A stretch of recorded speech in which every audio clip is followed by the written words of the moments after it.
In this video, we shall be talking about introduction to infectious diseases. Generally, infectious diseases result from bacteria, viruses, fungi, and parasites. Despite decades of dramatic progress in their treatment and prevention, infectious diseases remain a major cause of death. They are responsible for worsening living conditions of many millions of people around the world, especially in the developing countries. Infections frequently challenge the clinician's diagnostic skills and must be considered in the differential diagnosis of syndromes affecting multitude of organ systems. Infectious diseases often do not occur in isolated cases. Rather, they spread through a group exposed from a point source, for example, a water supply contaminated with cholera, or from individual to individual, for example, via respiratory droplets spreading tuberculosis. Many factors affect the likelihood of acquiring infections, which include host, environmental, microbial factors, which we're going to discuss shortly. Host and environmental factors. For any infectious process to occur, the parasites and the host must first encounter each other. Factors such as geography, e.g. altitude and malaria, environment, e.g. mosquito, breeding site and malaria, disease vectors and host behavior, e.g. sexual behavior and sexually transmitted disease, influence the likelihood of infection. Many host factors such as age, immunization, prior illnesses, nutritional status, pregnancy, coexisting illnesses, and emotional status all have some impact on the risk of infection after exposure to a particular pathogen.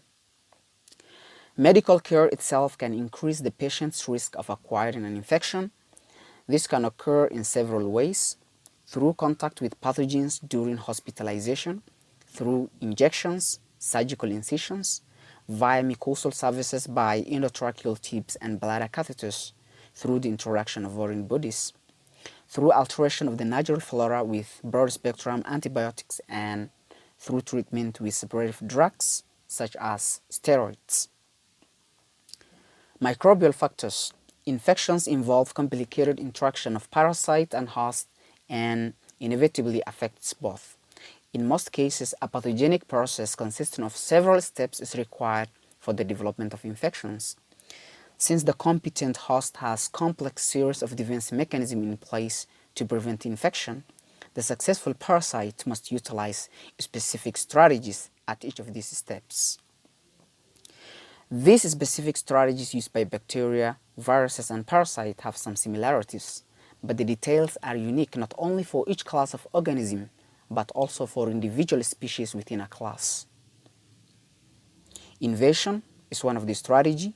Microorganisms attached to mucosal surface using specific mechanisms to invade deeper structures. For example, meningococci and gonococci penetrate and traverse mucosal epithelial cells by transitory mechanism. Tropism. In order to infect a host successfully, many pathogens occupy a highly specific place within the host and thus are tropic to a particular body site or cell type.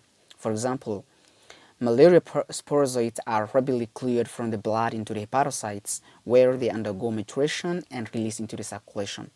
Trovozoites, in turn, can infect only erythrocytes. Microbial virulence strategies. Microbes have developed a variety of strategies for escaping the immunity. For example, some pathogenic organisms elaborate toxins and enzymes that facilitate the invasion of the host and are often responsible for the disease state. Many bacteria are encapsulated with polysaccharides that allow them to invade and deposit in the absence of specific antibodies. Usually, the host has a protective mechanism, which is the immune response, which is a defense mechanism developed by the host for recognizing and responding to microorganisms.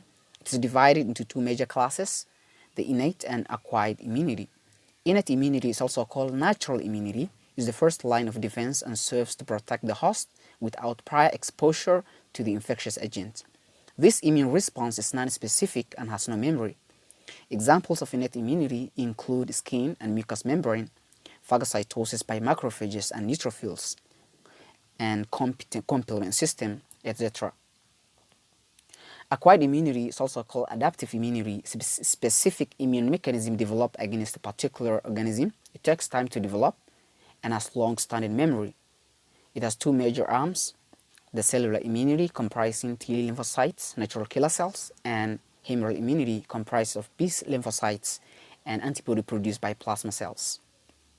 Laboratory diagnosis. The lab diagnosis of infections require the demonstration either 1. Direct microscopic visualization of pathogens in clinical material, e.g. Plasmodium species in blood films, or the growth of microorganisms in the laboratory, for example, cultures. 2. Indirect, and that is antibody or serology test of viral, bacterial, mycotic, or parasitic agents in tissue, fluids, or excreta of the host. Treatment. Optimal therapy for infectious disease requires broad knowledge of medicine and careful clinical judgment. Life-threatening infections such as bacterial meningitis and sepsis require urgent initiation of therapy, often before specific infective organisms are identified.